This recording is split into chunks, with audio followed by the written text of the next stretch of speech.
Salve Maria, caríssimos devotos, devotas de Nossa Senhora. Neste mês de maio, tenho a alegria de gravar este vídeo, breve, é bem verdade, mas no qual procurarei transmitir algo da devoção a Nossa Senhora. Vivemos este mês dedicado a ela, dedicado a Maria Santíssima, e por isso devemos alargar a nossa devoção, alargar os nossos horizontes, crescermos no amor, vivermos neste paraíso do próprio Deus. Sim, paraíso de Deus. Deus criou Adão com o barro desta terra e depois o introduziu no paraíso. Quis que ali vivesse naquela alegria do Éden, criado por Deus não somente para Adão, mas para toda a humanidade. Pelo pecado, de lá a humanidade foi expulsa. Mas, ao mesmo tempo em que Deus criou para Adão um paraíso, ele também desejou para si um paraíso. E esse paraíso chama-se Maria Santíssima. A história, como bem sabemos, por mais que hoje queiram mudar a história e tirar o marco divisor, que é o nascimento de nosso Senhor Jesus Cristo, nós sabemos que a história se divide antes de Cristo e depois de Cristo. O Antigo Testamento e o Novo Testamento.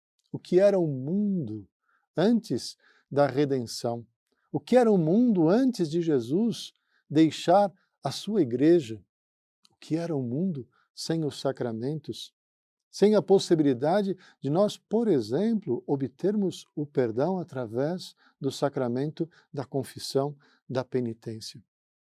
Nosso Senhor trouxe uma era de misericórdia para a humanidade. Mas, ao mesmo tempo, nós podemos nos perguntar: o que era o mundo sem a intercessão bondosa de Maria? O que era o mundo sem uma mãe que estivesse constantemente velando pelos seus filhos? Nós, meus irmãos, temos a grande alegria, por bondade de Deus, não por merecimento nosso, de termos nascido no Novo Testamento e nos beneficiarmos da redenção da Igreja, dos sacramentos, nos beneficiarmos da intercessão bondosa e materna de Maria Santíssima. E por isso podemos até afirmar que a história também se divide em antes de Maria e depois de Maria. Este fruto, esta árvore, melhor dizendo, bendita, escolhida por Deus para que nascesse o fruto, o bendito fruto do ventre da Virgem Maria, Jesus, nosso Senhor.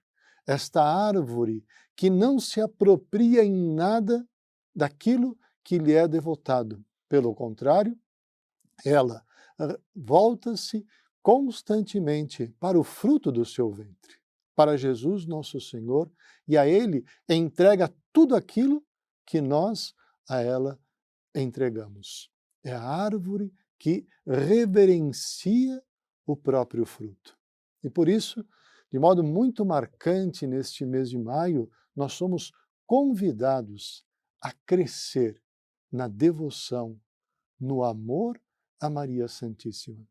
Os santos nos deixaram exemplos inúmeros de como devemos nos voltar a ela. Por exemplo, se nós pegarmos, e aqui tomo a liberdade de usar uma citação do livro A História de uma Alma, de Santa Teresinha, certamente muitos dos que me ouvem já terão lido, e se não leram, tenham como meta ler esse livro muito precioso em que Santa Teresinha mostra o percurso da santificação que Deus realizou na alma dela.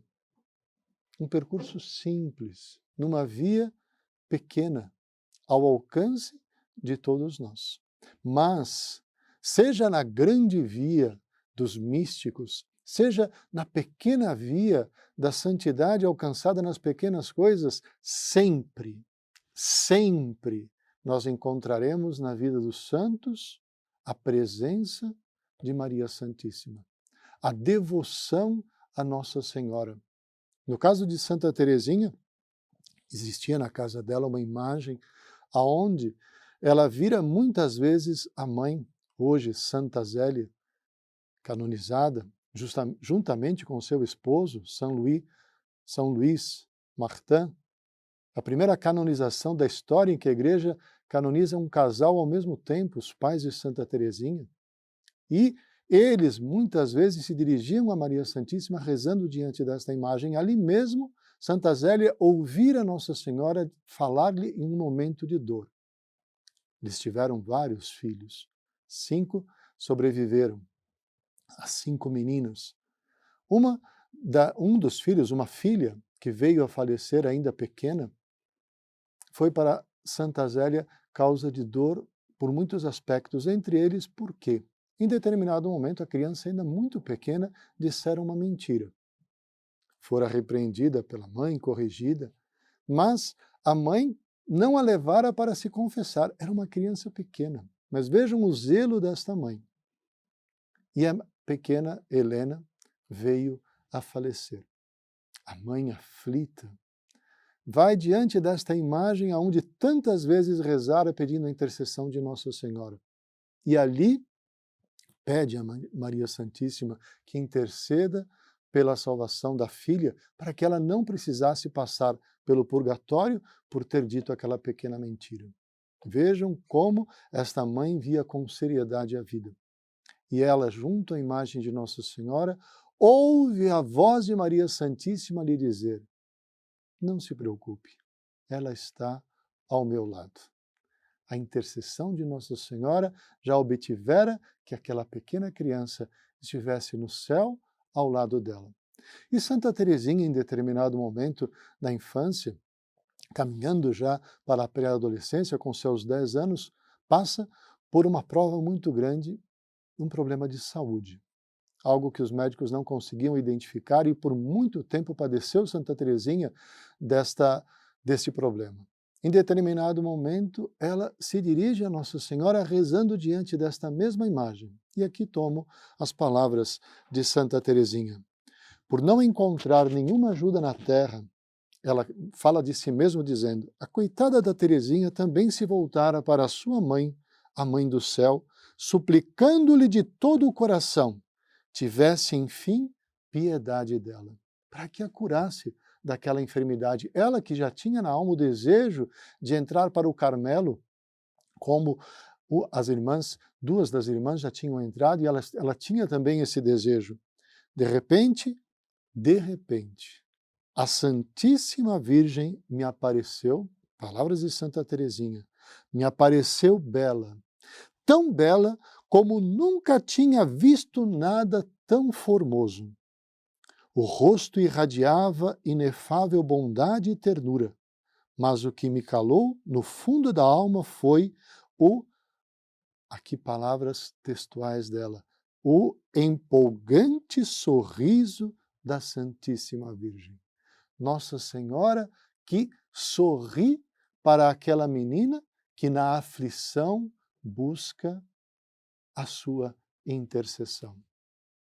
Ela que é a medianeira de todas as graças, ela que é mãe de Santa Teresinha, ela que é minha mãe, ela que é mãe de você que me ouve, está também sorrindo para nós quando buscamos a sua proteção, a sua intercessão junto a seu divino Filho. Nós bem sabemos, o único mediador entre Deus e os homens é Cristo Jesus, nosso Senhor.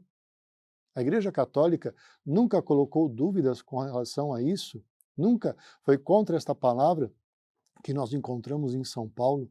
No entanto, quis Jesus colocar uma medianeira entre ele e nós, a sua mãe. Esta mesma mãe a quem ele devia obediência aqui na terra e que ainda hoje obedece como bom filho, tendo a sua mãe em corpo e alma no céu. Nós bem sabemos pelo dogma da Assunção de Maria Santíssima aos céus. Ela que teve o privilégio de ter a sua conceição imaculada, A Imaculada Conceição, padroeira inclusive da Diocese de Nova Friburgo.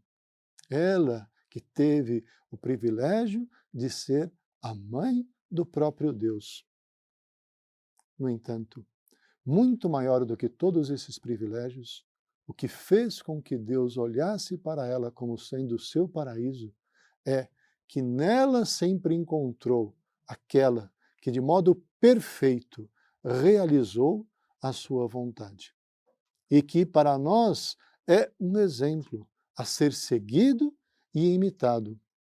Nós, nas palavras do Papa Bento XVI, temos em Maria Santíssima aquela que é cheia de graça.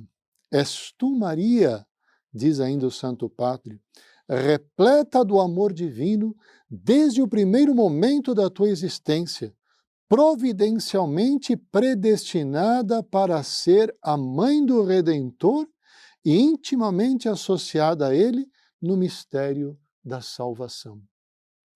Deus quis, de modo íntimo, unir Nossa Senhora a seu Divino Filho no mistério da salvação. Não é por acaso que de pé, junto à cruz de seu Filho, estava ali a Mãe dolorosa. Cheia de graça és tu, Maria, que aceitando com o teu sim os projetos do Criador, nos abristes o caminho da salvação. São palavras do Santo Padre no discurso do Santo Padre Bento XVI, o Papa Emérito, discurso na solenidade da Imaculada Conceição, no dia 8 de dezembro de 2006. E ainda, numa audiência geral, no dia 8 de abril de 2009, diz ele, acompanha-nos, Nossa Senhora, neste itinerário que seguiu em silêncio o Filho Jesus até o Calvário, participando com grande dor no seu sacrifício, cooperando assim no mistério da redenção e tornando-se mãe de todos os crentes, de todos aqueles que acreditam, de todos aqueles que creem. É a nossa mãe.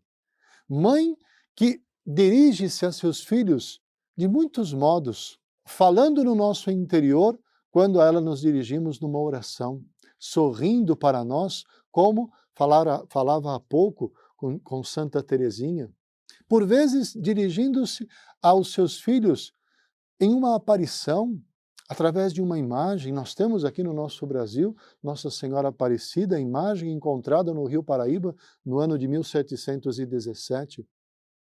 Temos também a Imperatriz das Américas, Nossa Senhora de Guadalupe.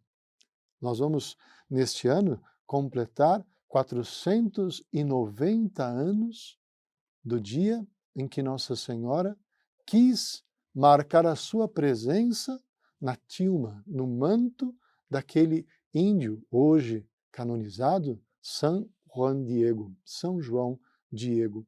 Nossa Senhora que muitas vezes escolheu crianças inocentes para aparecer, como em Fátima, como em Lourdes, nessa ocasião, quis escolher um índio lá do México.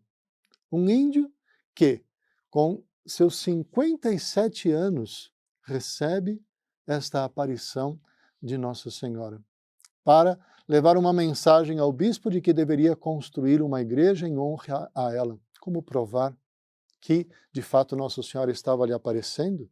Ele o que faz? Pede a Nossa Senhora que dê um sinal ao bispo. E ela diz, vá até determinado lugar, aonde eu vou fazer com que você encontre rosas de castelo. Sim, rosas, num período do ano em que era impossível encontrar essas flores naquela região.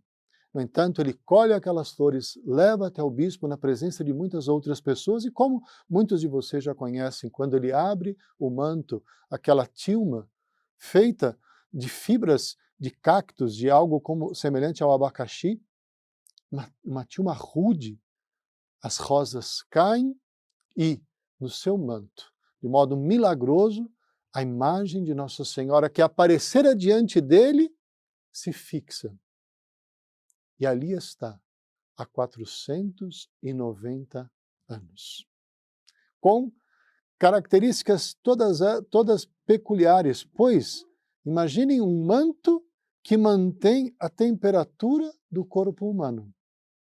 Esse manto do índio São Juan Diego, hoje, 490 anos depois, sem que se tenha corrompido, pois imagine um tecido que dure tanto tempo tendo passado por 1000 situações. A imagem não perde as cores.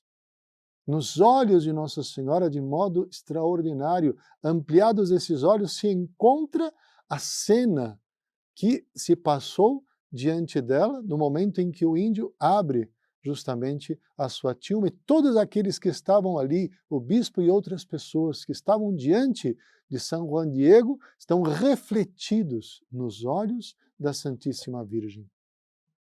Uma imagem extraordinária da bondade de Nossa Senhora, que quis permanecer entre nós. Este manto de Maria Santíssima que cobria São Juan Diego, que também se estende sobre cada um de nós. No ano de 1785, uma pessoa estava fazendo a limpeza do vidro que cobria o manto e, por descuido, derramou sobre o manto de Nossa Senhora de Guadalupe, a imagem de Nossa Senhora de Guadalupe, um solvente de ácido nítrico. Imagine só, ácido nítrico era o suficiente para ter destruído esse tecido que já era frágil. E, no entanto, não fez absolutamente nada. Sim, manchas que em 30 dias foram se recompondo e desapareceram por completo da parte onde estava a imagem. No restante do tecido, sim, essas manchas permanecem até hoje, mas sobre a imagem de Nossa Senhora de Guadalupe, nada, porque este manto é indestrutível.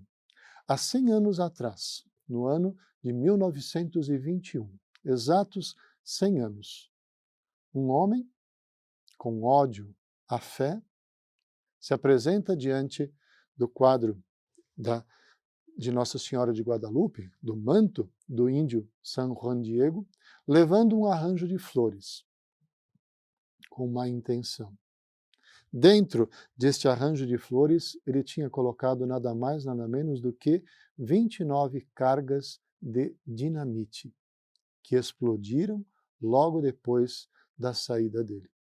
A intenção era destruir com aquela, aspas, farsa, uma farsa que já durava 390 anos. E qual o resultado? A 150 metros dali, os vidros das janelas quebraram-se, tal foi o impacto daquela explosão. Um crucifixo de bronze com 2 candelabros que estavam junto à imagem ficaram totalmente retorcidos. E Nossa Senhora de Guadalupe, com um vidro que estava diante do quadro, apenas para proteção, sequer era um vidro antibala, nada, não era blindado, nada. O vidro não quebrou e a imagem não sofreu nenhum dano. Nossa Senhora quis mostrar aos seus devotos que ela, o seu manto, é indestrutível. Por isso, a você que me ouve, muitas vezes teremos em nossas vidas explosões. Serão internas, será o nosso temperamento, serão os nossos defeitos, serão externas as tentações, as dificuldades que a vida venha a nos apresentar. Por vezes, ácido será jogado sobre nós do ódio de pessoas que por vezes se beneficiaram de nós e, na ingratidão, jogaram o ácido do ódio sobre nós. Se estivermos revestidos do manto de Maria Santíssima, e quando o estamos, quando buscamos a ela com piedade, com humildade, com carinho, tenhamos a certeza de que, como esse manto é indestrutível, também nós o seremos. nada, meus irmãos, temos a temer. Concluo estas palavras com uma oração composta por Santo Afonso Maria de Ligório, e ele nos deixa neste belo livro, Glórias de Maria, que muitos já terão tido a oportunidade de ler, ou enfim, quem sabe, o tiveram em mãos. Diz ele, e vamos juntos nos voltar a Nossa Senhora com as palavras de Santo Afonso. Ó Mãe misericordiosa, sois tão clemente e tendes imenso desejo de proteger os miseráveis e atender-lhes os pedidos. Venho por isso a vós neste dia, eu que sou o mais indigno de todos os homens, e imploro vosso auxílio. Atendei aos meus rogos. Peçam-vos outros, se quiserem, saúde do corpo, prosperidade e grandeza da terra. Quanto a mim, venho pedir-vos, Senhora, justamente aquilo que desejais de mim, aquilo que é mais conforme e mais grato ao vosso Santíssimo Coração. Sois tão humilde, impetrai-me, pois, a humildade e o amor aos desprezos. Fostes tão paciente nos trabalhos desta vida, impetrai-me, ou seja, obtém-me de Deus a paciência na adversidade. Fostes tão cheia de amor de Deus, impetrai-me o dom do santo e puro amor. Fostes toda a caridade para com o próximo, impetrai-me a caridade para com todos, particularmente para com o inimigo. Fostes totalmente unida à divina vontade, impetrai-me a total conformidade a todas as disposições de Deus a meu respeito. Sois, em suma, a mais santa de todas as criaturas, ó Maria, tornai-me santo. Amor não vos falta. Podeis tudo e quereis alcançar-me todas as graças. A única coisa que me pode impedir de receber vossos favores é ou a negligência em recorrer a vós, ou a falta de confiança em vossa intercessão. Impetrai-me, pois, vós mesma, a constância em invocar-vos e a confiança em vosso poder. De vós espero essas duas graças supremas, de vós as imploro e conto recebê-las confiadamente. Ó Maria, minha mãe, minha esperança, meu amor, minha vida, meu refúgio, minha força e minha consolação. Amém.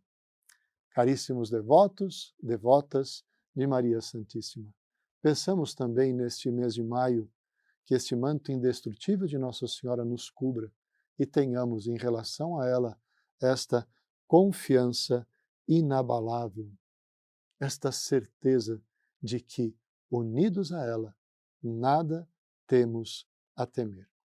Que Deus os abençoe, que Maria Santíssima esteja ao lado de cada um. Salve Maria!